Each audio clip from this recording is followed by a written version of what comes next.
Poker's legendary champions, next generation stars, and tireless ambassadors of the game, sharing their wisdom and guiding your journey to high achievement on the green felt. This is Chasing Poker Greatness with your host, Brad Wilson.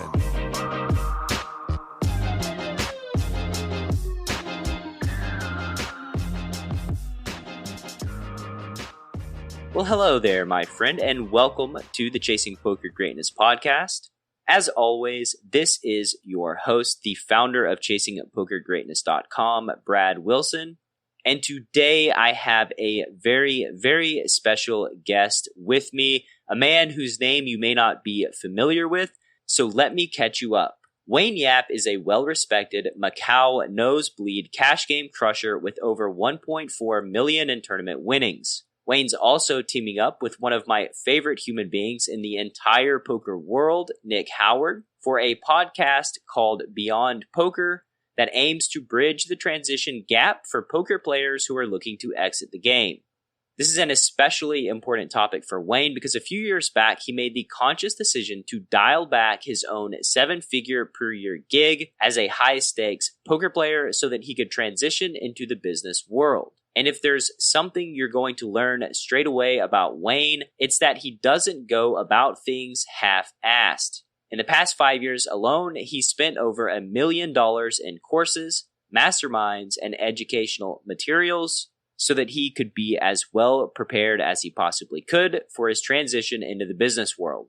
Today, in Wayne and I's conversation, you're going to learn Wayne's poker origin story, which includes a very unhappy mandatory stint in the Singapore Army and watching poker training videos on his iPod Touch, his thoughts on moving away from a zero-sum game so that he could create more value across the board, why Wayne's next big move includes buying up businesses, and much, much more. And before you dive into Wayne and I's conversation, I wanted to take a second and let you know that this interview is brought to you by Poker with Presence. If you want to get in the zone and play your best when you need it the most, visit pokerwithpresence.com. So without any further ado, I bring to you Macau cash game legend and co-host of the Beyond Poker podcast, Wayne Yap.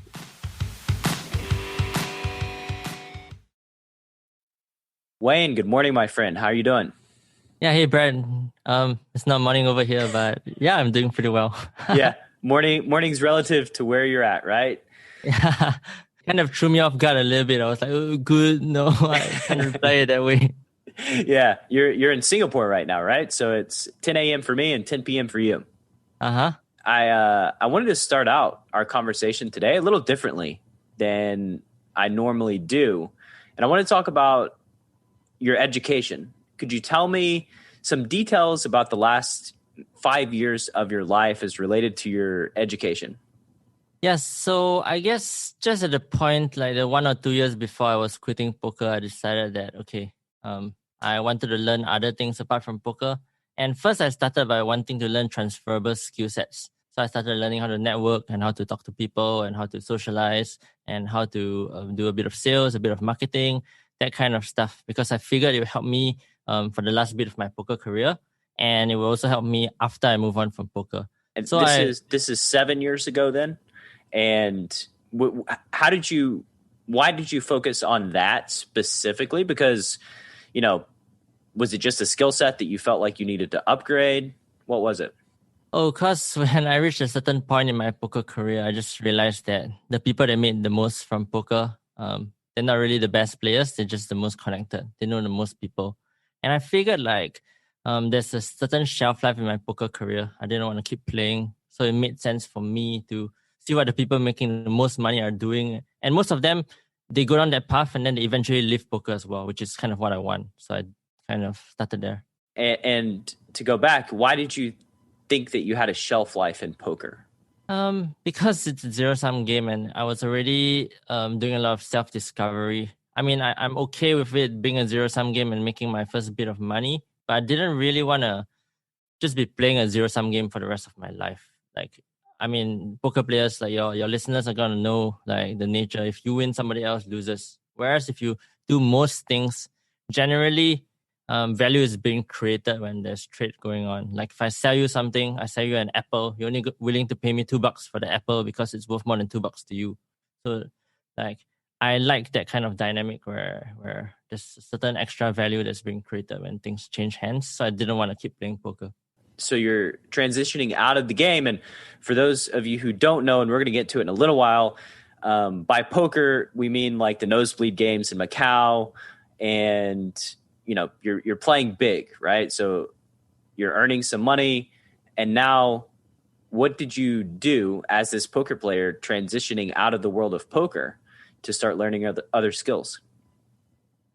So I first started by investing in a lot of companies, some startups, a lot of crypto, a lot of blockchain stuff, because at that point when I was living, it was like the hottest thing. Every poker player was buying into it. I kind of went on that path for a while. I went to many conferences and events to learn about crypto, read like me and my company, we did like 20,000 different white papers. Like we just went through a whole bunch of stuff just to learn and try to upskill ourselves. But after a while, I just realized that there's just too much money chasing too few deals. And I wasn't really super passionate about it. I was kind of doing it for the money. And I was like, okay, I'm kind of doing the same thing again, like just chasing money. So I actually went to start doing a lot of personal development stuff, went to the whole Tony Robbins stuff, Brandon Bouchard, then just joined a lot of masterminds, high ticket events, business and spiritual and personal development. So it kind of, as I was doing those courses, I tried a few businesses. I tried doing some poker coaching as well. I launched a poker online course. It's kind of as practice. Like as I moved on from poker, I wanted to have a bit of expertise in something else. And I already had poker. So I just kind of like taught it for a while until it reached the point where I just kept iterating and trying to find something that suited me more. And right now, this what I'm doing now, I'm really excited about. Cool. To go back, all the masterminds that you bought, Brendon Bouchard and Tony Robbins, are there any that stick out in your mind as being exceptionally valuable? I mean, at the time I did it, I thought Tony Robbins' Date with Destiny was really powerful. It gave me a lot of my first insight into the spiritual world in some senses. Like I never really believed in a higher power, so to speak. And I mean, it took me a long time. And after that, like because of that, I decided to go to India to kind of explore deeper into the meditation path. So I really liked going to India, and those courses actually stick out the most because there's just very simple kind of rules or heuristics that I can have in my head that helps me to lead a better and simpler life. So an example for this would be like most suffering comes from the obsession of some sort, whether that's the obsession with yourself or it's the obsession of something usually in the past or the future. And as long as I can release that obsession, like it's really hard for me to be suffering at a point of time. So every time I kind of feel shitty, I just kind of like look deeper into what I'm obsessing about. And just having that kind of anchor in some ways really helps me to become more peaceful, which I think is a prerequisite for being happy. I see why you and Nick Howard are friends, right? You're finding your happy place, exploring your spirituality after the Tony Robbins Date with Destiny. Okay, so your education, we got into that, and we got into you transitioning out of poker, right? So let's kind of put a pin in that right now, and let's kind of go back to the beginning for the audience. So Wayne Yap, can you tell me your story as to how you got involved playing cards? Well, the first time I played cards was when one of my brother's best friends went to the US, and that was the year that Chris Moneymaker won the main event. So 2003. Where were you living at the time? I was living in Singapore. I was 13 years old. 13. And I just played a sit and go with my brother and his friends. Yeah. And then throughout my kind of like 15, 16, 17, I sometimes played with friends. And only 18, I discovered that I was actually winning a lot more often than I was losing. And I've always kind of like topped my class in stats and math, that kind of stuff. I was always pretty good at games. So it kind of felt like, wow, like I could actually really become good at this. Then, yeah, so I graduated from junior college, which is like kind of before you go to college or university, right? And I had to serve the army. But I really was in the army just wanting to play poker. So I would sneak my iPod Touch into the camp, like to watch videos and listen. Like I would, because I didn't have much money at that point, I would download a whole bunch of videos into my iPod Touch from a 1 month subscription of like Card Runners or Deuces Tracked. And then I would just kind of like, I can't really use the internet inside. I would see if I can sneak a few videos here and there. And then soon I got pretty good at the game. Had some family need for money as well, which made me discover that like if I actually dedicate myself, it gave me the desire to dedicate myself to the craft even more, to really get good, to make money. Yeah, and then after that, there was Macau and university at the same time. I was flying up and down, studying a lot on PO Solver. I actually met Nick because I bought one of his first like public packs. Just at that point, I was already playing high stakes, but I wasn't really using PO Solver so well. So I bought his stuff. Can we go back a little bit and like, what was the transition from having no money in the army in Singapore? And what's the legal situation with poker in Singapore? Is online poker legal? At that point, it was, but I think at somewhere between when I was 21 to 24, like online poker got banned. Okay. So I had to go to Macau to play. But they opened up a casino in Singapore as well, which was pretty good for a while. So I could play. How far away is that? Like, what's the commute? To Macau is like 4 hours flight. 4-hour flight. So that's pretty far away still. Yeah, but door to door, I could do like 5.5 hours from my apartment in Macau, from my apartment in Singapore, just because both countries are really small. So like the airport is kind of close to the city center and the apartments. Yeah. And so you're starting out your poker career. You don't have much money. You realize, oh, if I dedicate myself, I can give my family money. I can solve some problems in life. Where do you start transitioning from like, you know, the micros, the smalls to the mediums and then to the high stakes? What did that process look like? Yeah, so when I was in the army, I just kind of played on Footiud, on PokerStars, played on some Asian sites as well. And very quickly, I was making like a few $1,000s a month already, even just playing on the weekends. So like, I never really played in micros. Even like, I don't know what's micros and small stakes like on like in the online PokerStars realm. Okay, I'll just use stakes instead, right? So I basically reached 510 like really quickly, and I just kind of like started playing a bit like 10-20 in Macau and slightly bigger 15-30 sort of games. So I just kind of like won some, I lost some. You know, I made like a couple of 100K, had that to my name. Maybe I lose 60, 70, 80% of it a few times, just like kind of back and forth for a few years. And then eventually, the year before I graduated, I actually cut my last semester into 2 so that I could spend more time in Macau. And because I worked so hard on my game, I just kind of started winning quite a lot. What do you mean by worked hard on your game? What did that look like?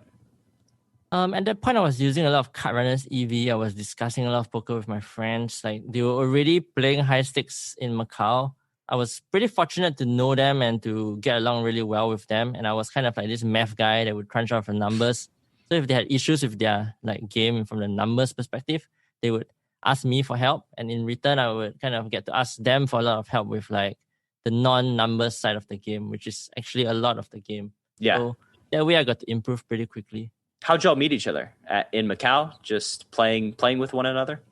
No, like I met there's a few of them. Like one that I'm really close to. I met him when through another Singapore friend that was playing high stakes. So they were both playing the same stakes, and then I just kind of like went for food with them. And then he somehow came to Singapore, and we just like went out a few times. Then after a while, we just started getting pretty close. I think I went to Europe, or I went to Sweden for exchange as well, and I kind of went to visit him. So just a lot of traveling. That's how we got close. Very nice. And so you obviously have an affinity to poker, right? You moved up to 510 very, very quickly. What would you attribute to your success as far as scaling the stakes rapidly like that? I mean, I would spent a lot of time thinking about the game. Like I was like really obsessed with the game. And I'm just generally. What does it look like? What does it look like when you're while you were thinking about the game? I mean, this really depends on which point of my poker career. At the point where I was really super obsessed about it, I was in the army for 5 days, 6 days a week, and I would come out, I would basically spend the whole weekend, not really sleeping. Like, my girlfriend dumped me because I just wanted to play poker. Yeah. And I was really reading books. I was taking notes. I was kind of really going hard on improving my mindset. Like at that point, I was someone that would tilt a fair bit. I was pretty hot-tempered growing up. And I kind of realized that if I wanted to get good at poker, I needed to fix this issue. And at that point, I kind of started seeing poker as a microcosm for the world. And if I could master this outside of poker, I could master this in poker as well. So you have a lot of shitty situations in the army because you don't really want to be there. Nobody wants to be there. Your superiors aren't treating you so well. It's a mandatory thing, right? So yeah, I kind of used that to kind of improve on my mindset as well. And in camp, I would just think about poker all the time. It's that's a greatness bomb that when you improve your mindset for poker and when you work on your mindset, life goes on outside of poker, right? You're able to deal with shittier life events in a more constructive and positive way when you've already done the work, the mindset work as it relates to poker, because really poker will test you, and poker will push you to the brink and to the edge way more often, way more frequently than life will. And if you can deal with losing 10 buy-ins and recover and jump back in the game that same night or even the next day, well, if somebody says something shitty to you, like in a gas station, okay, you're not going to be as easily triggered, right? Because you're a harder person. Yeah, I totally agree. The only kind of thing I have to add there is that I kind of got a bit too obsessed with it, thinking that I sort of thought that I had to be robotic in order to master my emotions. So I was, instead of kind of really feeling my emotions and understanding it and kind of just like feeling it but still letting it go, I was instead ignoring it. And to a certain point where I realized, as I was doing this personal development the last few years, I realized that I actually have been pushing my emotions deeper and deeper, which actually is kind of traumatic. So eventually you have to do the work to not just push it away as well. For sure. You're always feeling, and like Nick says, that recovery is a transcendent form of performance optimization. It's all about the feeling and the recovery process, and then getting back in there, right? Just thinking back to, you don't just have to trust Nick's word for it. Galfond was on the show a couple of weeks ago, and Galfond said that really one of his superpowers is that he's kind of a degen, first of all. So he's not risk averse. He did not follow proper bankroll management. And when he would have a big losing session, like his worst day where he felt the worst, he lost $400K and his bankroll was $800K. And he took 3 days off from poker. And I just want the audience to think about that. 3 days is what it took Galfond to recover after losing half of his bankroll, $400K in one night. That is, that's a superpower in my mind. Yeah, it doesn't even sound that crazy to me, to be honest. Because at the high stakes games in Macau, sometimes the game just plays so big that sometimes the game plays 10 times bigger than what you usually play. And that's the game that's good. And you're just okay, I guess I have to play. And then you go in there. I didn't lose 50% of my bankroll in one night, but losing 50% in the course of a week is kind of happened many times. Yeah. And yeah, you just kind of go on. Tell me about that. So tell me about, you move up, you're 5'10", and then you start inching your way towards the nosebleeds, or maybe it happened very quickly. But what is the experience in Macau playing in these nosebleed games? How does it go down? How do the stakes jump up 10x to what you're used to? Could you tell me about the process? Okay, so usually the game is in Hong Kong dollars, which is 7.75 times to 1 USD.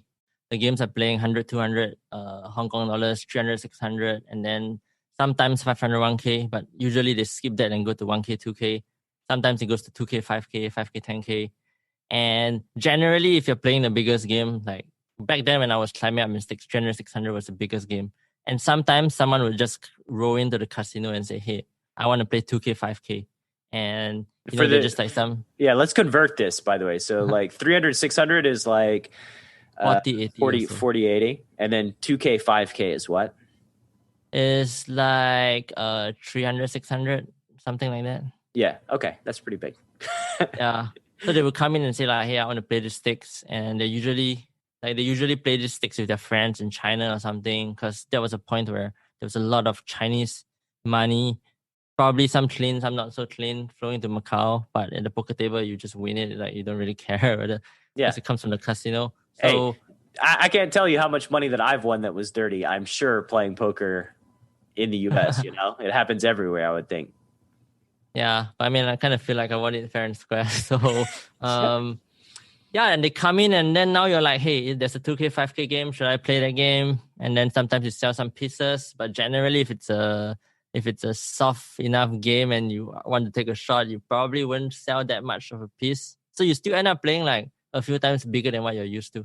And how do you get into those games? Is it just the people who are playing at that moment when the VIP rolls up? Like how does access work?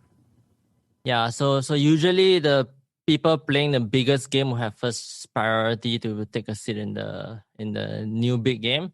Sometimes you also have a list. Like I guess if it's 300, 600 and 2K, 5K, no one is really queuing for 2K, 5K, because I mean later on in poker, like everybody started queuing for like 300, 600 above, or 1K, 2K and above.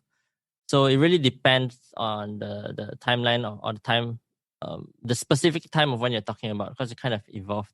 Yeah, people started gaming the system and putting their name on the list for the nosebleed game that wasn't running, so that if somebody jumped in, they could get in the game, right? Yeah. So basically, you wake up in the morning, and because they reset the list at 6 a.m., so when you wake up in the morning, whatever time it is, you just like kind of sometimes go down to the casino before you brush your teeth or anything and just put your name on the list. And then you go to the gym and whatever, and then you just hope to get a seat. Yeah, they call you, I assume. Yeah, exactly. Before boot camp, I had been playing for maybe 15 years, somewhat seriously, always trying to get better, jumping from learning program to different learning programs and training site to training site. Kind of feeling a little bit lost, not really knowing how to go about getting better. And pre-flop boot camp just felt like a great starting point, a way for me to move from being a losing player to possibly a winning player. It felt like the right first step. Once you jumped in boot camp, what was your experience like? Well, first off, I realized that I'd been making a lot of mistakes prior to boot camp, kind of learning what ranges should look like and what hands should be played in what situations. It was exciting because I could see what other people had been doing to me, what I had been missing in my game. And then from there, just the whole camaraderie of everybody that's signed up, working together, trying to achieve that goal. That was fun. That's pushing each other and really helping one another, kind of feeling like you're a part of a team. It was a great experience. I enjoyed the process and I learned a lot. What was your experience like playing cards post boot camp? It's a totally different experience. It put me in a position to be successful as opposed to always being behind the eight ball and playing catch up. I really feel like it's the foundation of a solid poker game. And since boot camp, I've been able to turn a profit and keep building on what I learned there. Being able to go back into the group and really work together even after boot camp was over. It's been awesome. What's your sample size of winning post boot camp? I think I have 70,000 hands played by now. I'm a father and I have a job, so I'm not a professional player by any means. That's my sample size. Pre-flop Bootcamp is the flagship Chasing Poker Greatness training program. If you'd like to dramatically upgrade your pre-flop game, a new bootcamp launches on the last Saturday of every single month. The price is $199 and your link to join is chasingpokergreatness.com/bootcamp.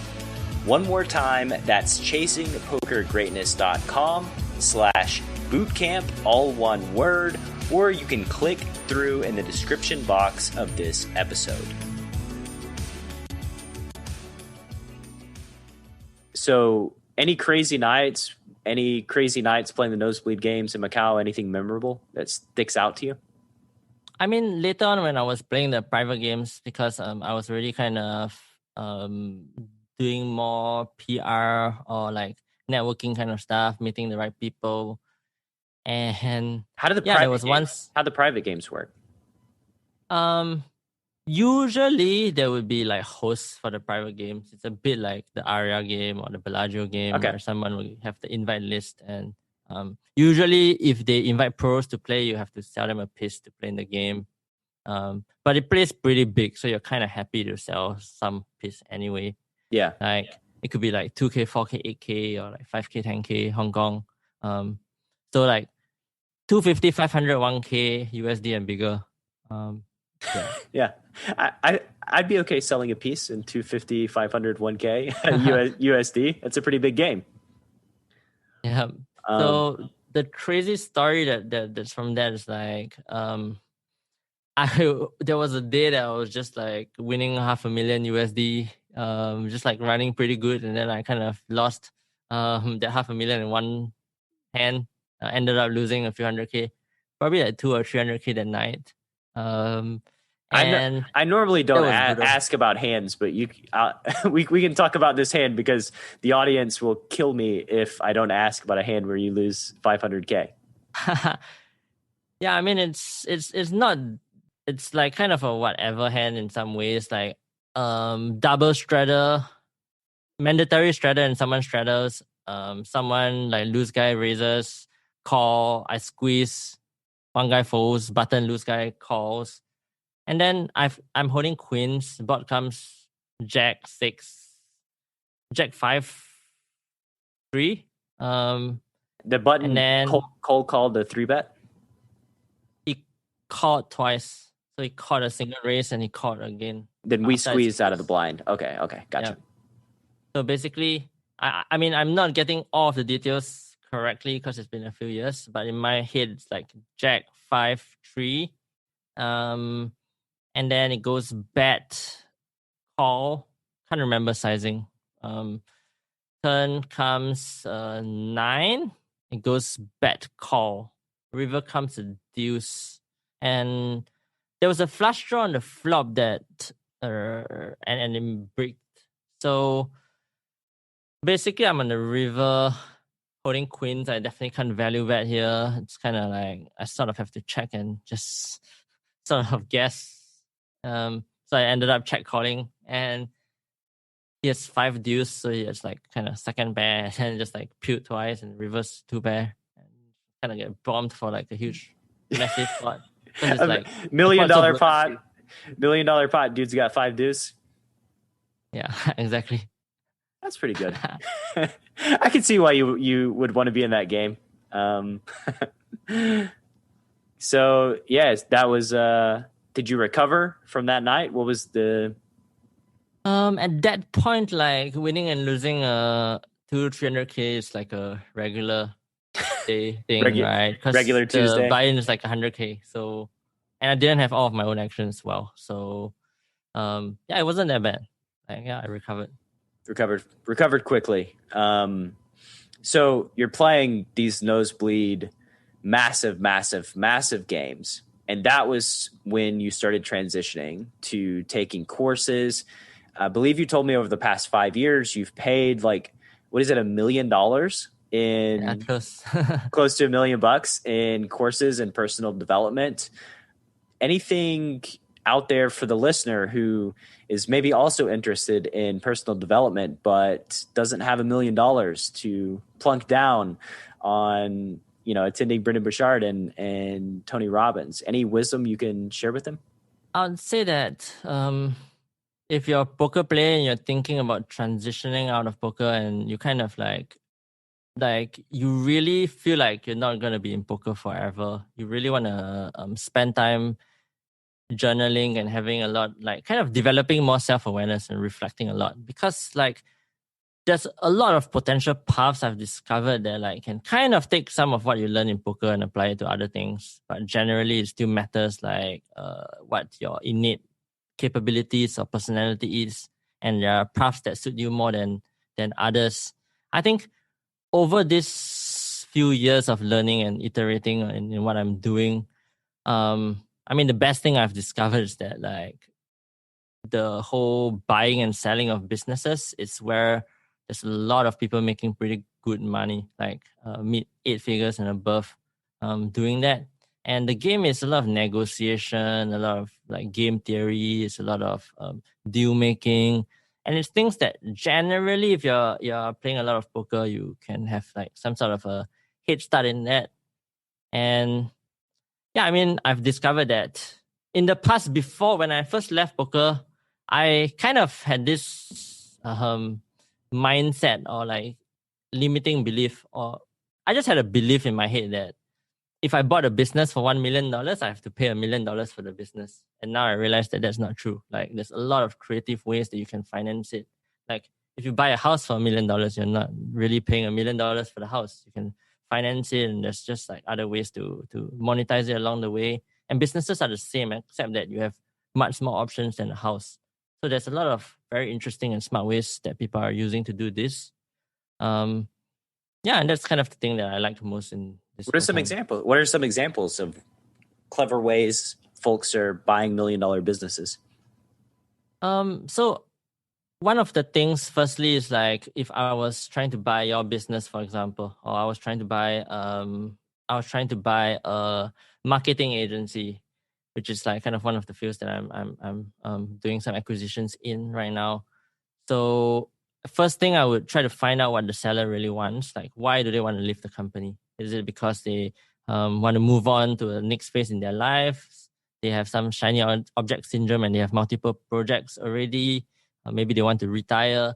So you kind of find out what they want, right? And then you try to give them what they want. And quite often, you can ask them for seller financing, which is telling them like, hey, what are you going to do with the money? And if they say, oh, they're going to invest this money, then you can tell them, oh, if you invest and you put it in investments, maybe it gives you like 5% on average. How about you loan me this money for 7 or 8%? And so like I'm basically buying your company from you, but maybe carving out 70 or 80% of it. It's paid over a period of 5 years at some interest or at no interest. That's kind of one very common strategy. And there's just like tons and tons more of them. Very nice. So as you have this realization that buying businesses is one of the more lucrative things that you can do in life, and you go through these personal development courses, you're getting out of poker. Tell me about your business, the business that you started as you were transitioning out of playing cards professionally. Yeah, so the first thing I started was I sold online courses. Like I sold one online poker course. I did some poker coaching. Because I mean, in Asia, there's not that many people that play high stakes, at least the ones that would post anything online. So I could very quickly charge relatively high ticket. Like I was charging like 10K for 12 hours of sessions in poker. 10K US.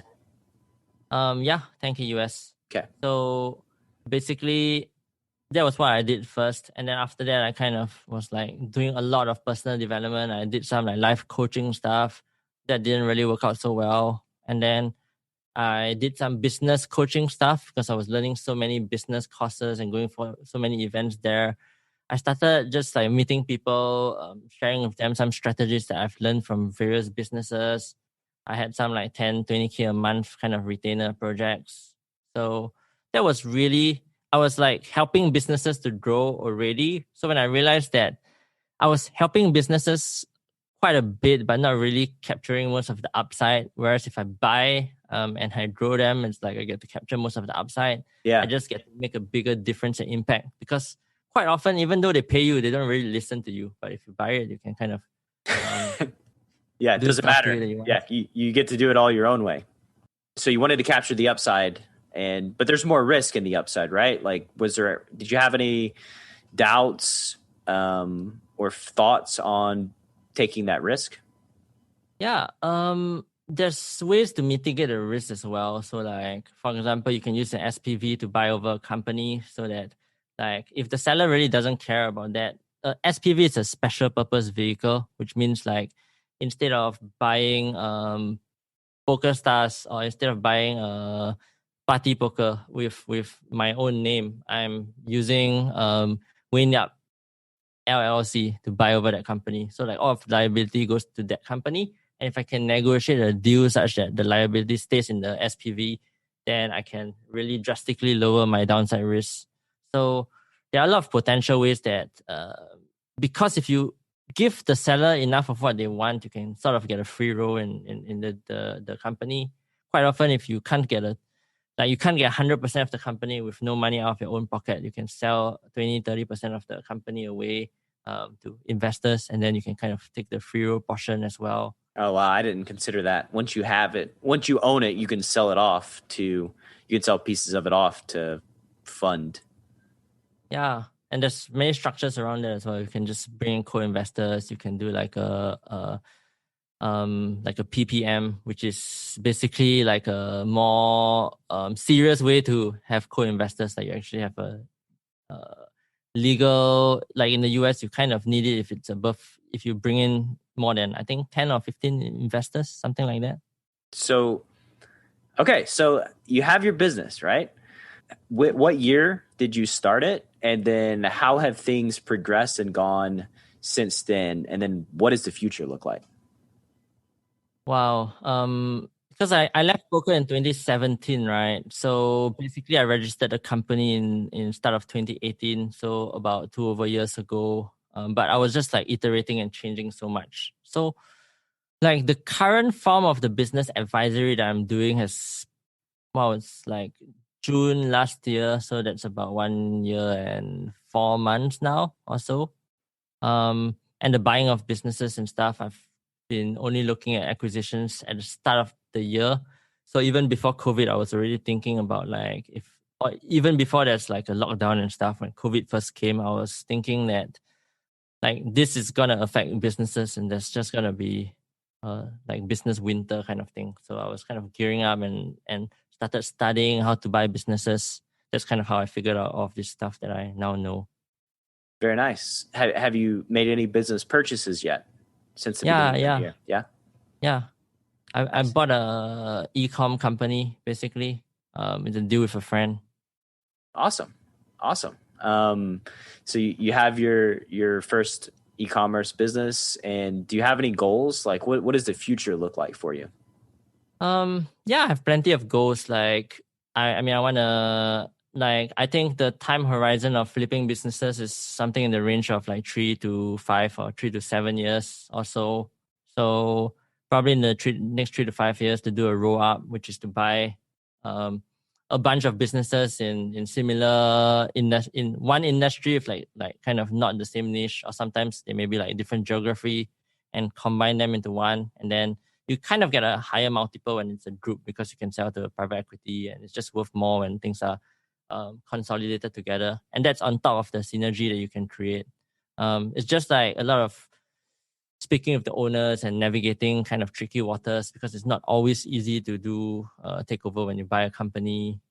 So that's one thing that I'm spending a lot of time on. The other thing as well is like I'm working on a podcast with Nick Howard as well.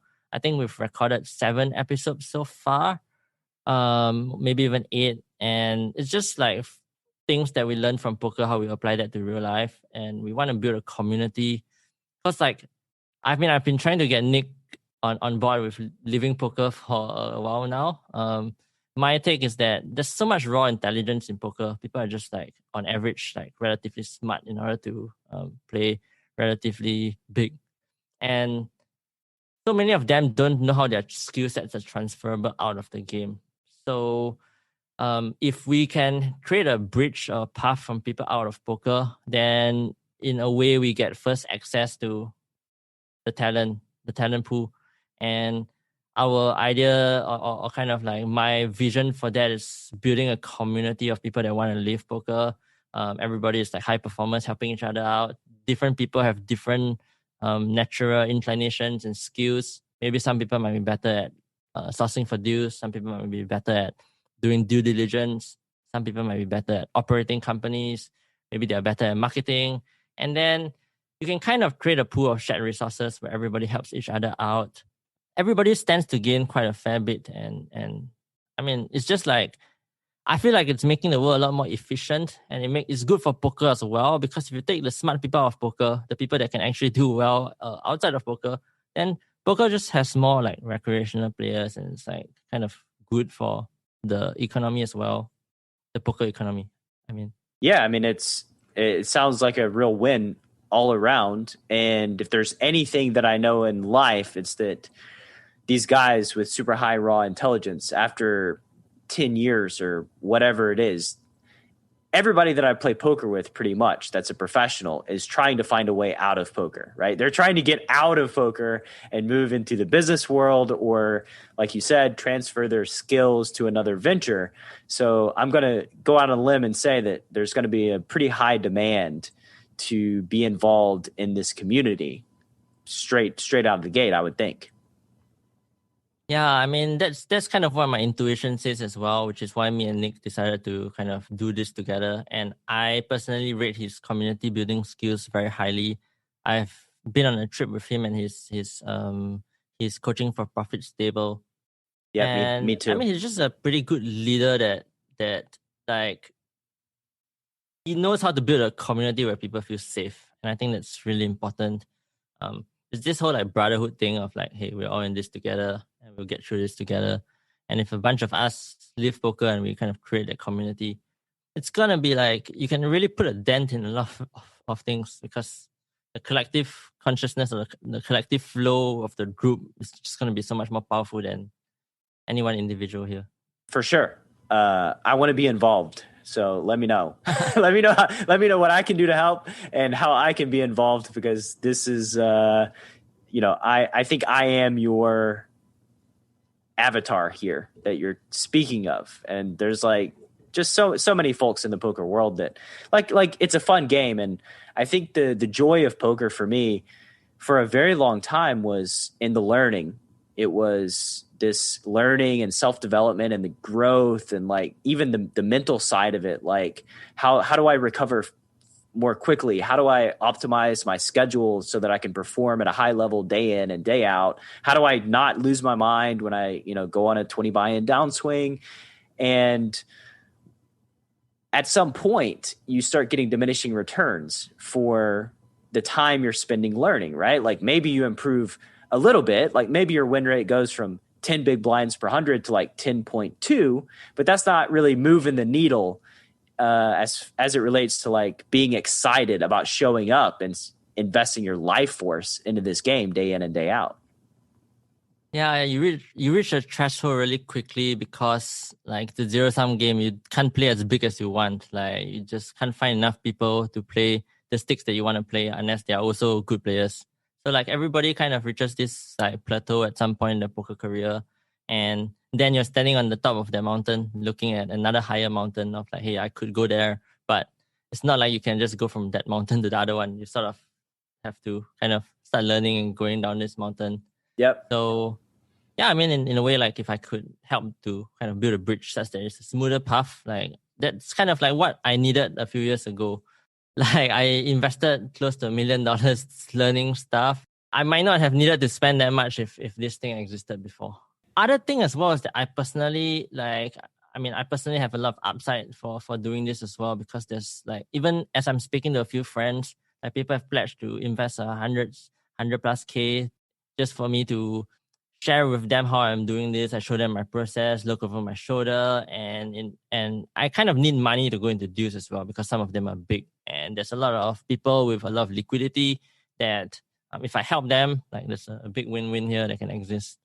Oh, for sure. Like I think too that, Fedor Holtz was on the show and he talked about, synergy and 1 + 1 = 5, and how connecting two people doesn't just equal two, because there's exponential growth, because the progress and work that two people with a shared goal can create versus one person is just, the impact is off the charts, right? So definitely when you are working with these people, you're just going to grow exponentially. You can't help it. Yeah, I know. I know that Fedor thinks that way. Like, I do speak to him sometimes, and like, in fact, because we were speaking about this, like, we actually organized a trip to Bulgaria, Sofia, last year. I think it was maybe August or September. It's a private trip with a few other business owners. Like, I brought a couple of friends, he brought a few friends, and we just like got a really nice house by the lake and just discuss personal development, business. Like, we basically did like our own mini mastermind, if you know Yeah. what a mastermind is. You can explain a mastermind in case there's a listener who doesn't know.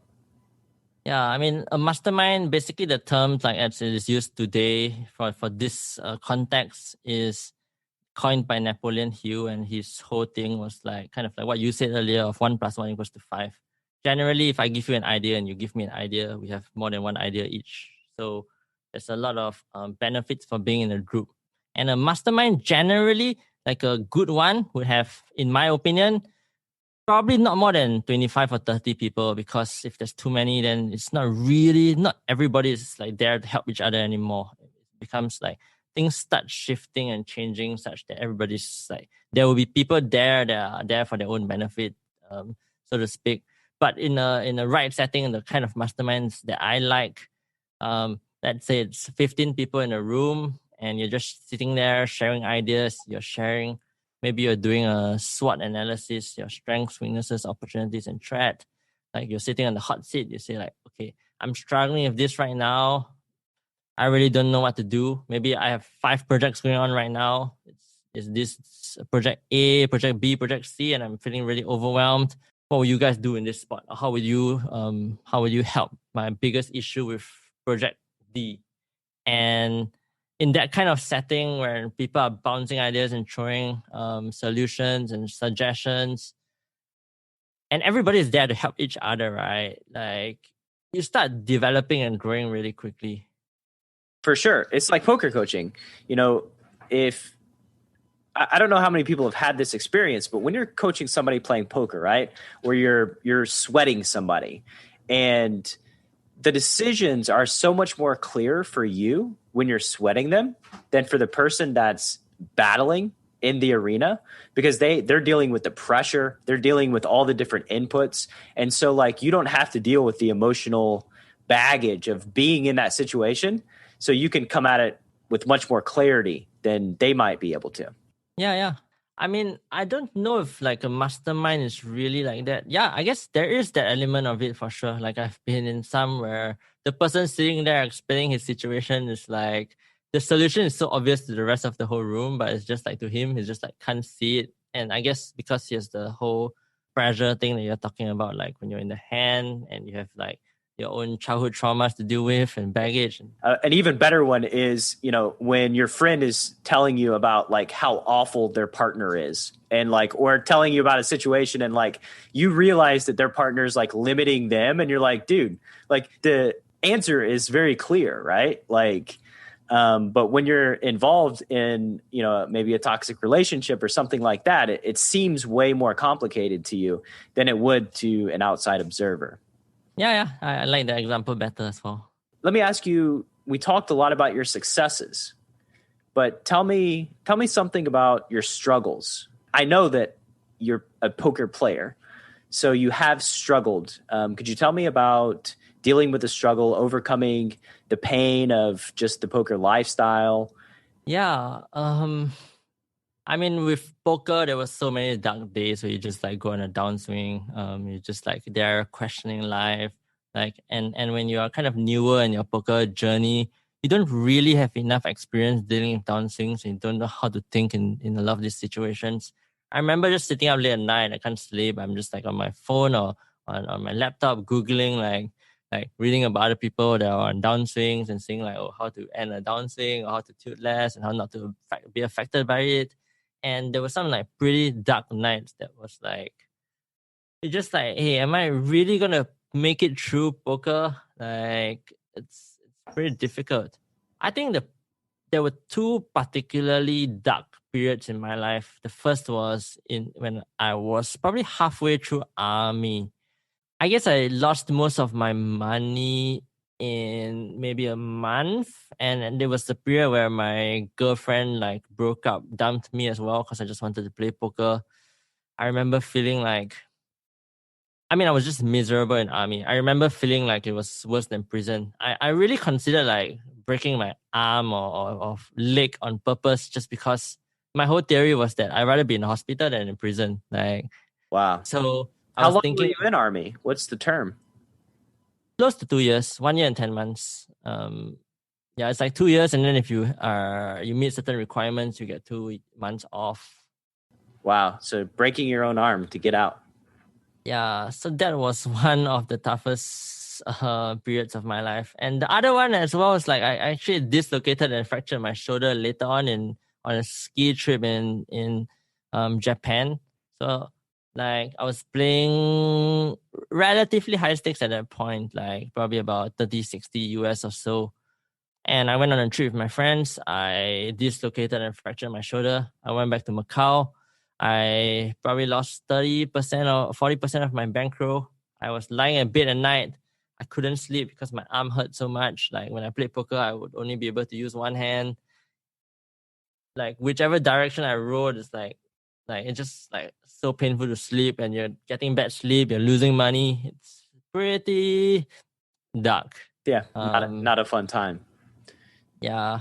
And then after that, in business as well, there's like a significant amount of times where I feel like, wow, like if only I didn't live poker at my peak. Like, it's like kind of silly walking away from a 7-figure a year kind of gig.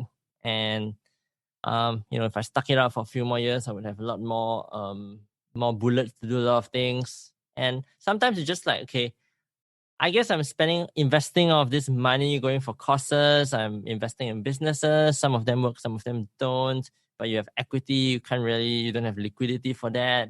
You have your own stock portfolio, and you just like certain points in your business, like I'm selling my stocks, I'm selling my crypto so that I can keep the business afloat. And it gets, it's not easy to deal with because in poker, throughout my poker career, I mean, I win and I lose, but generally it's like an upward trajectory.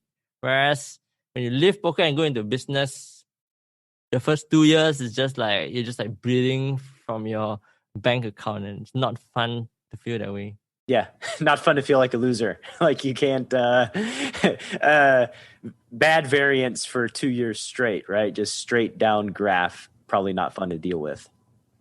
Yeah, and it's more from complacency than anything else, in my opinion. When I left poker, I was like, okay, I have some money. I think I'm pretty smart. I think I can figure business out. I can figure things out. Like, I don't really want to start a small business and play small. So I kind of like invested decent, build a team. But like, I really didn't know how to lead, or I didn't know how to manage a company. I didn't even know like what my position is in the company relative to the company I own, like whether I'm the operator in the business, whether I'm more someone that's like the visionary, or I'm more of the integrator in the company, or I'm more of someone on the board and I own the company. Like you kind of need to you don't need to, but it's like I spent a lot of money in order for me to figure these things out. Yeah. And you probably don't need to. Exactly, right? Like you didn't have to start at high stakes in the business world. You could have started smaller, right? And learned just as much over the same period of time without bleeding as much. Yeah.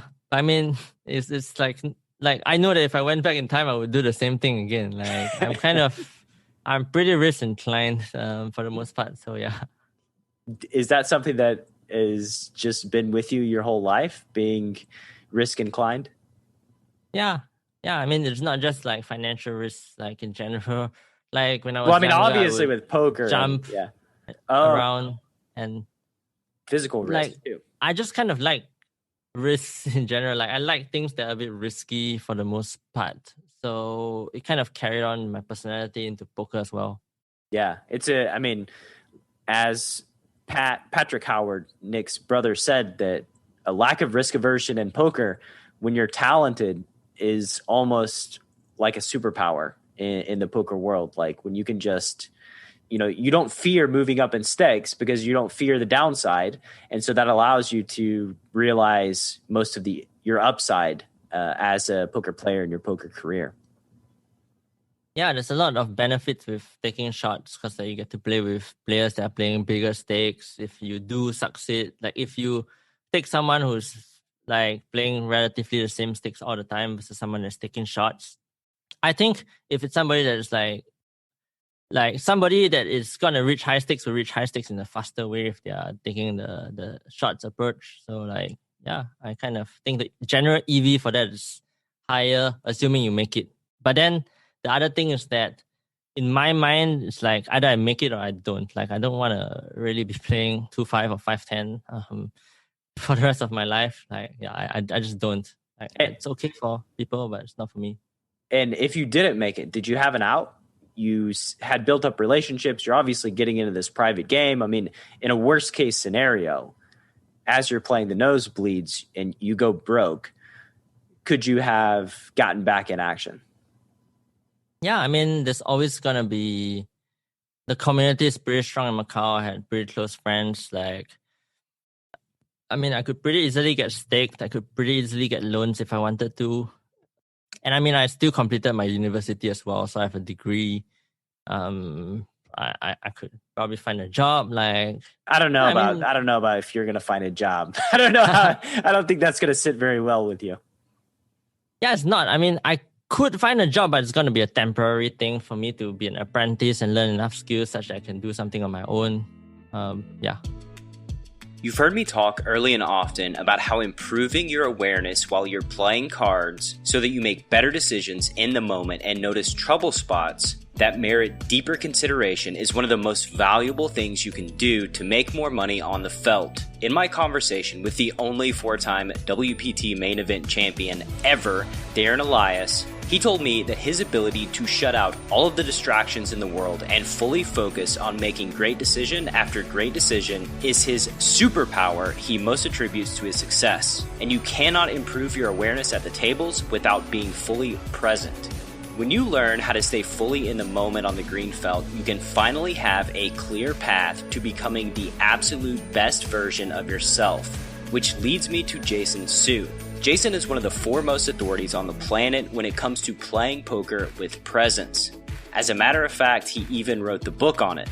Here's a direct quote from Nick Howard at Poker Detox on Jason's ability to help you stay focused. Quote, Jason's work is a new paradigm in poker and performance, end quote.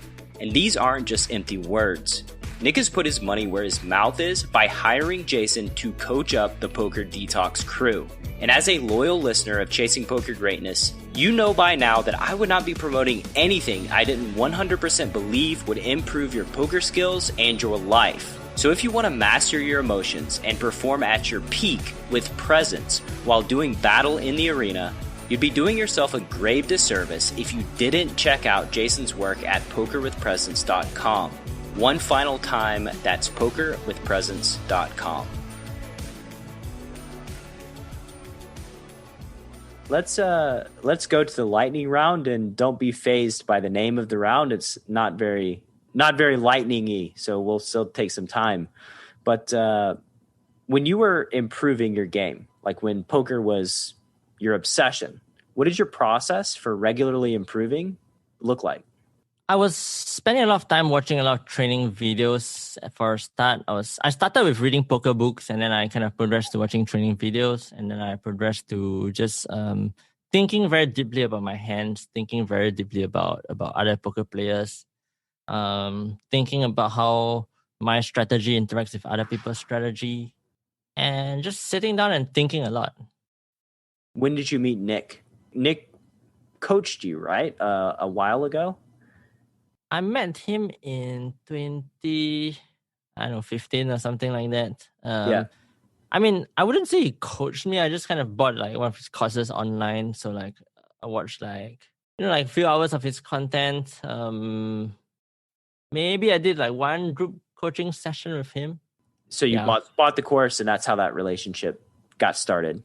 Yeah, so I went to Vegas, and then I happened to be in a group with, I think because like he put the live game players that were playing higher stakes in one group, and when we all were in Vegas during the World Series, we went to meet Nick.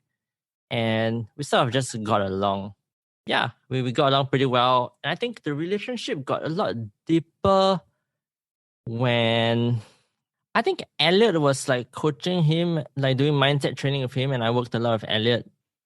So I think through that, like we had a few other overlaps, and we would kind of like talk to each other a little bit. Like the kind of things that I read, the books that I read, the kind of things that I like, the way I think, like exploring paradoxes, for example. That's things that he likes as well. So when we talk, it's like, What do you mean by exploring paradoxes? Like, what's a paradox that you like thinking about?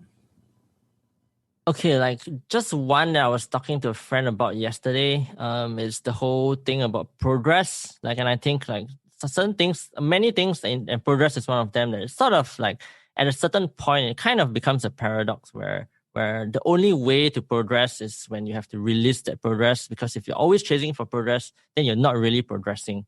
So like you always reach a certain point where Progress like becomes unknown.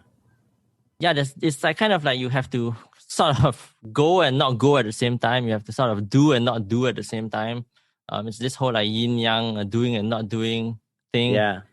and it kind of exists in a lot of places. So that's something I enjoy thinking a lot about. Progress. This is my life too. These issues that are very complicated and related to one another and may require some sort of counterintuitive approach. Just seeing people get stuck in a loop just over and over and over again and not able to get out, right? It's so easy to get stuck in a loop. It's like the reason you get stuck in a loop is because like of your thinking. Like your best thinking is what got you here. So like if you don't question the way you think, like you kind of like can't break out of the loop by default because that's your best thinking at that point. Mm-hmm. So then how do you break out of the loop? You have new perspectives, you talk to new people, maybe you do like meditation, or some people would explore psychedelics, all of these things that give you new perspective. It really helps you to break out of loops. Have you experimented with psychedelics? Yeah, I have.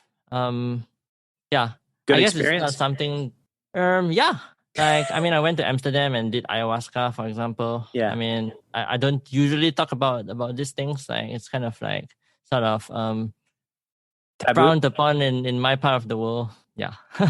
Well, maybe they won't listen to this interview. Yeah, maybe they won't. Maybe they won't listen about the ayahuasca. You've already said too much though, as related to that. But like, I'm also very curious and interested in psychedelics and exploring different perspectives, and that's why I asked the question. But yeah, I just think it's interesting trying to see things from different perspectives and realizing that like the lens in which we view life is not the only lens that life can be viewed under, right? Like if you just look in your house with your pets and your animals and the birds, and everything has this different life perspective and looks at things way differently than we do. So when you try something that sort of changes your perspective, like a psychedelic, you just get your mind gets open to a whole nother way of looking at things. Yeah, I always had this kind of weird thinking where I would kind of play out certain scenarios, and my whole theory is that if humans as a species started out on a slightly different path, then because of the feedback loops and the iteration, we would end up being like really different from who we are right now. And it's just a matter of a few different perspectives of what's important, and we could all be super different. What do you think that world would look like if we were super different? I mean, it could just be anything. Like we could, yeah. I mean, like it's infinite possibilities in that sense, in my opinion. We could also have blown ourselves up and reached oblivion way sooner. But yeah, it's pretty cool. Like just thinking about the progress, just the last 150 years, right? Like what if we had reached this point where we're at today 1,000 years ago? Where would we be at today? It's like, who knows, right? It could be anything. Yeah, I sometimes watch Peter Diamandis stuff like Abundance 360 and Singularity University, and every year he goes back and talks about like the invention 100 years ago.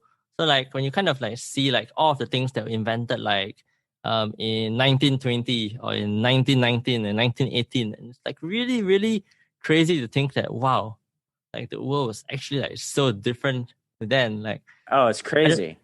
Just hardcore history. Dan Carlin talked about World War I and the trench warfare. And I was thinking about this just the other day. And he said something that people don't talk about is the horses. Like there were just like millions of horses that died in World War I because that was how you got from point A to point B in the First World War, which was like 100 years ago. We're still riding horses. Like that was the quickest way to get from like point A to point B because there was no like Hummers, right? Yeah, it's pretty easy to forget about progress. Like, I mean, just looking back 20, 30 years ago, like no internet. Like, I mean, it's just like, that's like, it's just crazy. My wife and I, we have two kids and they're growing up in just a totally different world than the one we grew up in. Like they have a smartphone, they have iPads, they have computers, they have this massive internet, a collection of human knowledge that is like just growing every single day. And like, you know, I had like a National Geographic encyclopedia with like 10 volumes and like, that's it. That's what I was using to learn about the world with. I mean, even like we are recording this on Zoom, right? And in the last kind of 6 months since COVID started, like Zoom is sort of the same. It hasn't improved that much, but the biggest difference is that like right now you can pretty much ask anybody to use Zoom and they sort of know how to use it. 6 months ago, most people don't really know how to use Zoom. You sometimes have to explain to them how it works. And this kind of like progress in everybody understanding how to use video chat, it's like, it just happened in such a short time. And I think we're going to see so many more of these changes we've already seen so many more of these changes because people are innovating like crazy right now. Yesterday, I was watching some music videos and stuff, and now like all of the DJs, they're doing live streams and they're like kind of flying drones and they're playing on the top of the mountain, or they're using like kind of like green screen or like some AR, VR stuff just to perform. And yeah, I mean, it's just like accelerating progress so quickly. So it's kind of, I mean, I don't want to sound so, I mean, I don't really know how to put this in a nice way, but I think it's kind of exciting times right now, personally. Why would people think poorly about it? You thinking it's exciting times right now? I mean, because like a large portion of the population is struggling a lot. Like, oh, the 2020. Yeah, I just completely lost track of the micro and was just like looking at the macro and just forgot like, oh yeah, we're in the middle of a pandemic, obviously.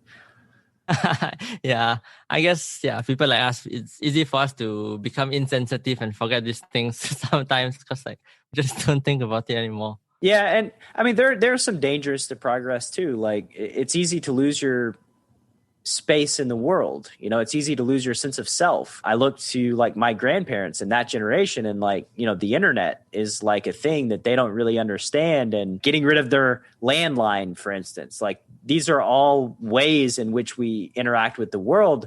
I can't remember what I was reading the other day, or maybe it was a podcast, but it was basically like, you know, a computer programmer can learn a programming language and they can program with that language for a long time. And then a new one comes around and like, they've been practicing this digital art where they're world-renowned expert, and then it changes. And now that sense of self gets left behind and they have to adapt to the new world. And so like when progress is so instantaneous like it is today and moves so rapidly and quickly, it's easy to lose yourself in the middle of it.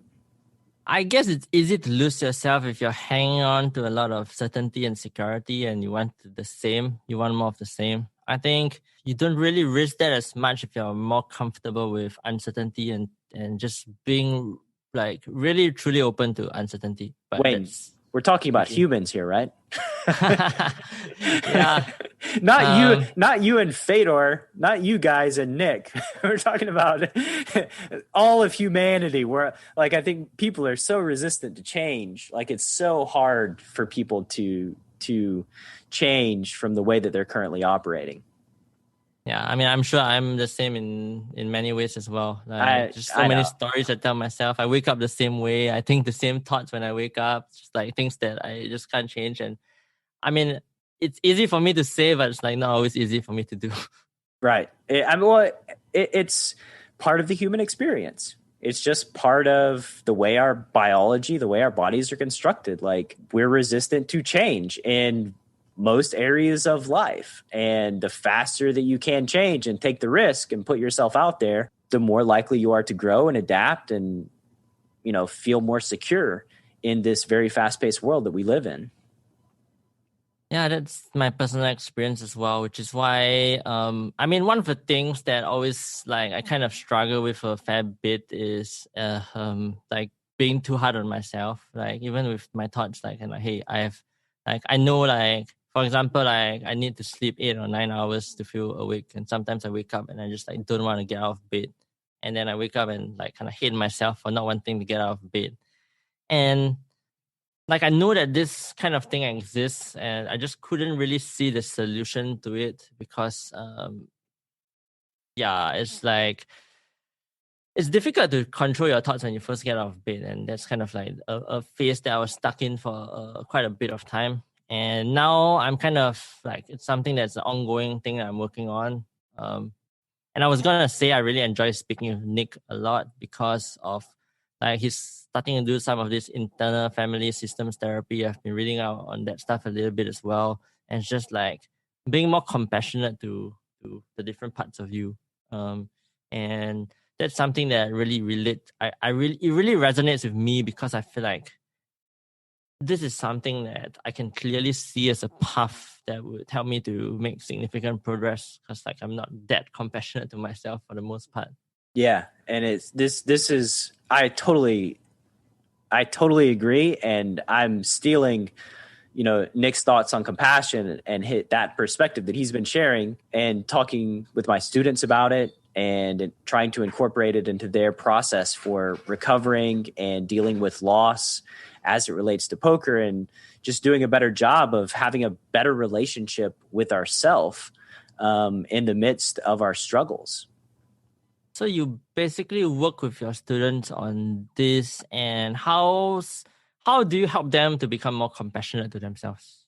Well, it starts out with creating an awareness of what's happening and having a conversation about, really it's about their relationship with loss and what does loss mean to you. And people will say, if I ask somebody, why do you like to win? Oh, I love winning. I'm competitive. I love winning. And I'm like, well, why? Most people that's how they operate. They say, I love winning, so that's what I want to do. But they never even investigate, why do I feel this relationship with winning? And is it really the winning that I love, or is it more an aversion to loss? And if it's an aversion to loss, why do I not want to feel that, right? Why is that a feeling that I'm trying to avoid? And so really it's just hammering down and figuring out why do you have this aversion to loss? What does it mean? And is it really that powerful? And is it really something that you should be avoiding, this feeling of not being worthy, worthlessness, whatever it is, feeling stupid because they lose at something? You're trying to win to avoid feeling that. But instead, why don't we just improve our relationship with loss and realize that we're still safe, we're still secure, we're still loved whenever we lose. And then that helps with the recovery process kind of down the road. So that's sort of how it goes with my students. And then, we touch back on it. We have future conversations and I give them homework that sometimes is kind of odd, quit a poker session right in the middle of when you're losing and just sit there and meditate on how you feel and stuff like that. Yeah, that's how the process has been going for me over the last few months. Yeah, I kind of like that. It sounds like quite an efficient path, especially the exercise that you did where you let your students sit there and reflect and actually experience how they're feeling. Fedor talks about this a lot, and I just had my last conversation with him. We talked about how we feel kind of when we play poker sometimes again now after kind of going out into the world and doing some work and just being able to understand your feelings a lot more. It's you're playing poker sessions. Sometimes I play a private game with friends, all business owners a little bit. It's not super high stakes. But I can kind of if I get bad beat, I'm just sitting there I can really feel my emotions now. And I guess now I'm at a point where I don't have to quit the session and meditate to feel my emotions, but it's like just allowing myself to feel that emotions. And yeah, I like that approach. I think it's pretty useful for me. I think it work for other people as well. Appreciate it, man. It's we're all driven by our emotions in one way or the other, and it's just we lack the awareness to kind of see where they're driving us or how they're influencing our behavior most of the time. So the first step for me is always, trying to gain awareness, trying to just figure out, just trying to realize, oh shit, I'm angry. I feel it starting, right? Like if you can start by gaining awareness, maybe you still blow up and maybe you're still yell at people and do some things that you feel shame or regret for later on. But the more often you gain that awareness, the more chance you give yourself of just being able to feel it without expressing it in just a ball of rage. Mm-hmm. And when you keep getting the awareness of that same situation, right, you can start seeing patterns in what triggers you, and you can start kind of looking at certain things like your childhood traumas and start understanding kind of the root of these problems as well. Exactly. And then once you find the root of it, then you're like, oh wow, I've been doing this my whole life because of something that happened when I was 5 years old that just created a massive imprint on me and basically has been influencing my whole life up to that point, right? Yeah, and it's just you just don't see it because that's kind of your reality. That's just the lenses that you're putting on. It's kind of crazy how this world works in that way. Yeah, how humans, we just accept things as truth and then never go back and question it. You accept that, yeah, I'm competitive, I love winning.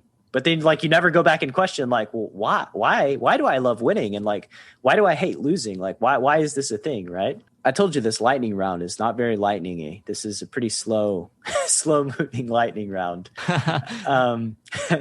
When you think about joy in your career playing cards, what's the first memory that comes to mind? The first time I landed in Macau, the first time I landed in Vegas as well, just being in the airport, just looking at the casino, kind of right before I really knew that I was gonna be a professional, and I was like, wow, I really want to do this. It's just freedom of this is what I want, and actually that's what makes me feel joy. Yeah, I can feel myself feeling joy for that same moment in your career when it's an adventure and it's unknown and you don't know what's going to happen. And there's a lot of joy and excitement in that feeling, at least for me. Yeah, it's funny because for example, when I won a tournament, I think it was maybe about 700k USD. It wasn't actually that much joy because it was at the moment it felt good, but the next day I just kind of whatever. I just kind of accepted it, and I didn't really allow myself to celebrate my victories while I was playing poker. Yeah. Do you wish you would have? Yeah, I mean, there's just so many things to appreciate. If I just appreciated it more, I'll probably grow more as an individual quicker. It's another aspect of it too, right? When you're trying to bottle up your emotions, a lot of times you don't even give yourself permission to feel joy in the joyful moments of poker, right? We don't even give ourselves permission to feel joy if we get it in and get lucky. And this, you should be feeling joy for this situation, right? But more often we're analyzing, did we make a mistake? Should we have gotten it in? Did we make a bad decision? We're so stupid. Why did we fuck up? Why, we have all, why did we try to run this bluff that's low equity? Yeah, we got there. Who cares?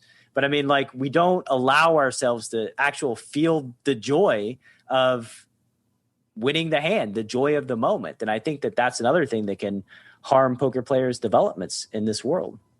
Yeah, totally. I definitely didn't allow myself to feel joy when I won a big pot at the table as well, because I was afraid it would make other people feel bad. And I just if I lose, I wanted to not look angry or sad. If I won, I didn't want to look happy as well.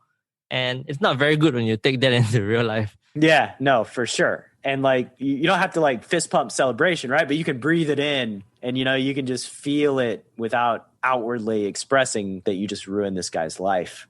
I just stop, pay attention a little bit, and you actually like the biggest moments of my life, that when I was the happiest, I really didn't take the time to pause to feel the happiness. And one of the things I realized, like after doing a lot of personal work, is that in the past I knew that doing gratitude exercises was important, and I would wake up and like there were periods in my life where I would do it every morning, and I would just like kind of write things that I'm grateful for.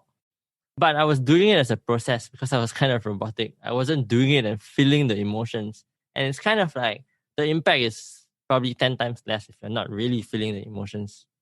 I agree. And I can say with certainty that I feel joy right now, and I'm allowing myself to feel it. These conversations on Chasing Poker Greatness podcast, I mean, some of the most joyful moments of my professional career. We'll hang up this call and, I'll just feel great for the entire rest of the day. It's like a shot of joy and a shot of happiness for me. That's really nice to hear. It sounds like you're on the right path then. And I mean, I don't know too much about the Chasing Poker Greatness podcast. Like, where do you want to take this? Where do you see this going? Basically, I want to do this podcast as the one thing that I do on a daily basis, or something in the realm of creativity, content creation. That is really what my passion is. And then the other stuff, the coaching, the courses, the webinars, that's more tactical, and there is some creativity that's involved. It's hard, and I do think there's benefit in doing things that are hard, because for me, this is easy. Like, I love doing this. It's easy for me to wake up and do this with you, right? So this would be the top of the funnel type thing for me, and then basically just grow my business behind the scenes with associate coaches, working with them, guys I trust, to create things that are valuable for this audience. That would be my ideal. Mm-hmm. It sounds like you're very clear about like your zone of genius, the part that you really want to play. So it's like, I guess it's about making things much more efficient such that you can spend that time doing these things that you like. Like me, I like doing this talking stuff as well, like being on this podcast, doing this interview.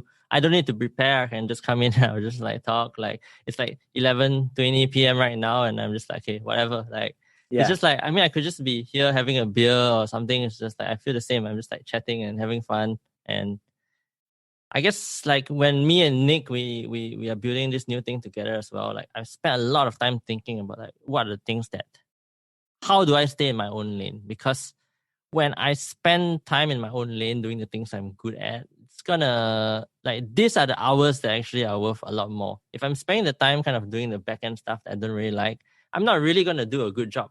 Like, what's the point? I don't really want to spend my time doing those things. If you could gift all poker players one book to read, what would it be and why? Wow. Probably gonna have to think of this a little bit because I don't know which perspective to come from, and I'm just gonna vocalize my thoughts and just see where I go. If it was a poker player that is kind of mid stakes or playing high stakes, I guess I would probably recommend that they read, I guess, the favorite books that I've read like in the last couple of years are a lot of the Indian kind of like yogic teachings. It's a lot deeper, and yeah, like I like Krishnamurti, for example. Naval Ravikant talks a lot about Krishnamurti, and you can see that Naval's kind of thoughts comes a lot from his he's very heavily influenced by Krishnamurti. So that's one. The Indian school that I go to is this O&O Academy by Krishnaji and Pritaji. They have this book, 4 Sacred Secrets. I think that might be a simpler entry point. My worry is that most poker players wouldn't be able to appreciate or resonate with that. So it's like, if you're not really appreciating it, then like, what's the point of reading it? So like, probably the book that you have to read is like kind of a book that something that would open certain doors for you. And I guess it would be more generic personal development stuff. I guess Benjamin Hardy, this guy that's a medium writer, like he has a book called Willpower Doesn't Work. I think I kind of like that. Yeah, or maybe even his other book, Personality Isn't Permanent. I kind of like that just because there's so many people with like fixed mindset of like, I am an ENTJ, Myers-Briggs. That's who I am. I am a pro poker player that's good at the few side of the game, but I'm not so good at the math side of the game. Or I'm good at no limit hold'em tournaments, and that's the game I'm good at. And they just like kind of don't question that. Maybe they're limiting themselves in some ways.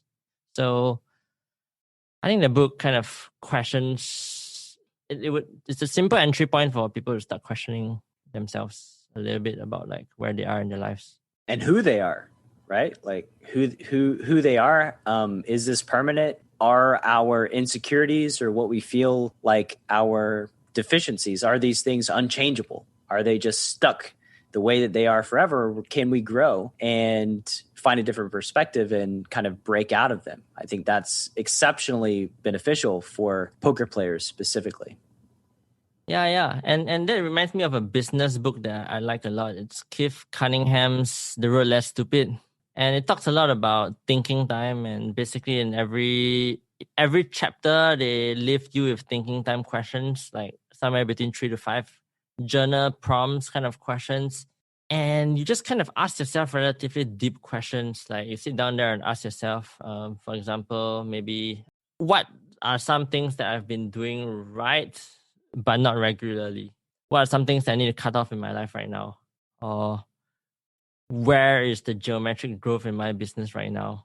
So you sit down and it's sort of like you're reading a book, but you're also asking questions. Because what I find is that it's so easy to passively consume a book. And if you don't actually take what you learn from the book and ask yourself questions from the book or apply anything, you take certain context in your life and apply it to the book, right? That's when you actually can actually gain beneficial things from the book. Like just reading it isn't really, like, it's not a very good use of time. And for those of you out there, because I've fallen into this trap many, many times with reading personal development books and not being active about my learning. Like if you're reading and you have this awareness of like the end of chapter to-do list that they give you, and like you can feel the aversion. Like when you breathe, you can be like, oh, I could do that. And then you breathe and you're like, holy shit, like there's anxiety related to doing this activity, right? Like there's some real resistance here. Oftentimes, working your way through that resistance is the very thing that you need to break out of the paradigm in which you're living your life, right? Like that's the wall, that feeling of anxiety that you have to work past in order to improve as a human being. It's almost like the resistance is showing you the path. It's just a matter of whether you listen to it or not. That's beautiful. That's a beautiful way to put it. The resistance is showing you the path. Yeah, and oftentimes like we kind of are a little bit we see it as a binary thing. Either we do it all or we don't. And sometimes it's like if there's 10 questions in the whole book that's asking, and you feel a lot of aversion to it, why don't you just start with doing one? Like it's a lot, and see how that goes. Sometimes you start doing one and you're like, hey, I kind of like this process, and you do more. Don't need to have such a high standard from the get-go if you've never done it before. Right. Like you can, you're not being graded. There's no teacher giving you like an A or an F. You can go at your own pace and just see what happens, right? It's very low risk, high reward type of situation. Mm-hmm. Yeah, and that's how I feel about thinking, or your thinking time in general. Just sitting down there with your journal, very low risk, very high reward. Because I personally think even right now, probably half of the things I do for business, I'm just kind of wasting time, and it's just like I'm doing this, I'm starting this new slide deck, or I'm doing this new writing, and it's just like somewhere in a half-filled file on my Dropbox or my Google Drive. And like if I spend the time thinking about how to spend my time, like there wouldn't be so many of things. Like just kind of, I started taking a few steps and I'm taking steps in the wrong direction. I mean, it's trial and error, right? That's how we live and grow and improve and become more efficient. Yeah. So now personally, I feel that it's a weekly kind of routine, and on a 7-week sprint basis. So I kind of cycle my calendar into 7 weeks, where I go a bit harder in 7 weeks, but I take some time to reevaluate and rest in between. Like I really think that reevaluating is a major part in a efficient and optimized cycle that you just cannot cut out. And what does reevaluating look like? it's meditation, it's reading books sometimes, it's journaling, doing a lot of thinking time. Like I have a whole bunch of questions that accumulated from questions I've asked myself in the past. Where do you accumulate them? Questions Like I found. how do you write them down? So I use a Trello board. It's just an old Trello board. It's just all in different cards, and I just like kind of like add in some questions, and then I kind of like that was where I started, and then I kind of moved some of them to Evernote. So it's kind of in two places now. I'm a bit like I never really bothered to consolidate them or ask a VA to consolidate them because there's just so many questions on both. I just like see what I feel like, and then I just go to one of the two and just find some questions to ask myself. That's a great process. Getting it out of your mind and onto some place that you can refer back to it at a later date. I think this is a thing that, you know, Nick has spoken about as well, but like when you're able to do this, like we have these moments of clarity and inspiration in our day and questions that we want to answer and we just don't capture them. And then we never circle back to them because we never captured it, right? It's just gone. Yeah. And that's why I kind of keep an ideas Trello board to start with, where it's just like, if I have an idea or question, I just kind of like throw it in there first. And then I was like, sometimes it's just like something really random and just like, why was I thinking about that at that point? But sometimes there's certain magic to those ideas as well. Yep. All right, man. So just two more questions and we're going to get you out of here. You can rest your weary eyes and lay down for sleep. What's a project you're working on that's near and dear to your heart? My podcast with Nick, it's really near and dear to my heart because poker has given me so much, and I just like I enjoy the strategy elements of the game, of how like one range interacts with another range, how one strategy interacts with another strategy, how one person interacts with another person, how one thinking pattern interacts with another thinking pattern, and like poker is so close to my heart. So like doing something that takes poker, I'm gonna help the community with buying businesses as well. This is something I'm interested in as well. I have the opportunity to work with Nick Howard, who I just enjoy speaking to a lot, and I'm sure you do as well. Same. Yeah. I mean, it's just something that it's just so much to be excited about. What's the name of this podcast and when does it launch? It's called Beyond Poker. It is actually gonna be launched middle of October. I can't remember the exact date. It'll be live when this episode goes live. Yeah. Oh, that's cool. So I guess it's beyondpoker.com, or you can probably find it on iTunes, Spotify. Yeah, check it out. You've heard from Nick a number of times on this podcast. Now you've heard from Wayne, and I can't wait to start listening to Beyond Poker and see what happens when Wayne Yap and Nick Howard go deep. I think it's going to be super valuable for just anybody that stumbles across it. Yeah, it's like sometimes we go so deep that we kind of catch ourselves and just like, hey, let's not go too deep kind of thing. Like before the episode, we're just kind of discussing a little bit, like, because we're also launching the podcast, so we're discussing other things about the launch. And we're like, hey, let's not go too many layers, like too meta here. But it kind of like ends up that way. So if that's the kind of thing that you don't like, it's probably not the podcast for you. But if you like that kind of thing, then it's probably for you. Yeah. For my money, just keep going deep and get as meta as you can possibly get. That's like something that I just love more than most anything in life, is listening to just going super deep, right? I think that's fascinating. It piques my curiosity. It's just something I'm really interested in, learning more about myself. Yeah, I mean, I'm super excited as well. It'll be fun. And yeah, thanks for showing so much support for it. Like, yeah, appreciate it. An honor. It's my pleasure. And final question here. Where can the Chasing Poker Greatness audience find you on the World Wide Web? So my website is ugadvisory.com. And it's my website that basically it's for my advisory consulting business. And I kind of list the criteria of what kind of businesses I'm looking for when I'm buying the business. So if somebody is that's really my main thing right now. If like you want to find people to invest or buy your business, like feel free to reach out. Or maybe if you are interested in moving on from poker as well and you kind of want to work with me and Nick and build a community, I mean, we're probably going to set up a decently high paywall because like neither of us really wants to spend like we don't want to start the community so big, so quick. We kind of want to create a close-knit group of people. And I think having a paywall there is like something that's like we kind of have to do it. It's not. What kind of paywall are we talking here? Have you settled on a number? It depends on kind of like when. Like right now, to work one-on-one with us, it could be in the 6-figure range, like 100K and above. If it's in a mastermind group setting, it's probably going to be in the 20, 25K range.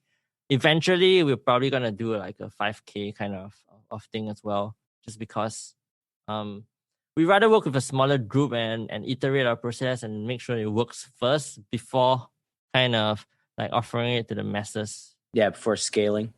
Yeah, and we kind of have this kind of thing going on where neither of us, like, we don't really want to spend time clearing the toxic energy in groups, and like when there's free stuff, it's in a way like there's always going to be certain like people that you have to kick out of the group and stuff. When people are paying enough, it's a barrier to entry. Yeah, a barrier to entry, and when they pay and you don't like them, you just like kick them out and refund them. Like it's a lot easier than having to. You're not going to get a lot of the toxic people who are willing to pay like 5K just to get through the door, right? They're more receptive to learning. They're more receptive to growth. They're more susceptible to just buying into the process positively and taking action and moving forward. Yeah, and it's a process that I believe in myself. Like I've invested so much of my own money joining stuff. I think like you are hyper focused and you pay more attention when you pay. So I kind of like paying for stuff. Like I honestly believe that I take, like if the cost is really good, it's more worth it for me to pay $10,000 for it than pay zero. Because if I paid zero for it, like it's just hard for me to really take it seriously. You're gonna give me 50K of value in a free cost. Like if I paid 10K, I probably get 100K worth of value from it. Exactly. And it's a hard thing for people to kind of digest. But I can say this, like I've given away 4 coaching sessions in the last 2 months, maybe last 3 months. I don't do it very often. But what I've learned is I'm never giving away coaching sessions ever again, because the people that I've given them away to, not one of them has booked a session and done the session, right? They didn't pay for it. You know, they signed up to enter to win, but once they won it, it's not a priority. It's not valuable to them. But if they would have paid, $1,000, they're going to show up, right? They're not going to dilly dally. They're going to put it on the schedule. They're going to be prepared, and they're going to maximize their return on that investment. But like, no matter how many times you multiply something by 0, it's always 0. And that's just kind of how I look at like free coaching and free stuff nowadays. Yeah, there's a place for it. And I still think it's like giving away good quality information in a podcast for free. It's pretty good. Like you're giving a lot of stuff away for free. For sure. Yeah. So like kind of like that's more than enough of the free stuff. Like if you want to really dive deeper, it's good for you to pay. Yeah, it's good for everybody to pay. It's good for the person who's spending their time and energy making the free stuff, right? Like producing these podcasts or producing the content. It's good for their business. It's good for you. And it's good for them to, get validation and to guide you on making results. Like it's just a win all around when people invest money into something that they really love or a teacher that they really enjoy. Mm-hmm. Yep. All right, man. And beyondpoker.com. Check out Nick and Wayne's podcast. It'll definitely be live by the time this episode goes up, and it'll be on the show page at chasingpokergreatness.com. You can click through. Wayne, thank you very much for your time and your energy. I have very much enjoyed it this morning, my friend. Yeah, I appreciate you and your podcast and having me on the show as well. It was really fun for me. So thanks, Brett. Awesome, man. Let's do a round 2 in 6 months. We can talk about your experience in Beyond Poker and what's going on in your life at that time. Yeah, sounds good. I'll talk to you then, I guess. Thank you so much for listening to this episode of Chasing Poker Greatness. If you have yet to subscribe to the show, please take a second to do so on Apple Podcasts or wherever your favorite place to listen to podcasts may be. For more content from me, Coach Brad, please visit our YouTube channel at youtube.com/enhanceyouredge, and I'll see you next time.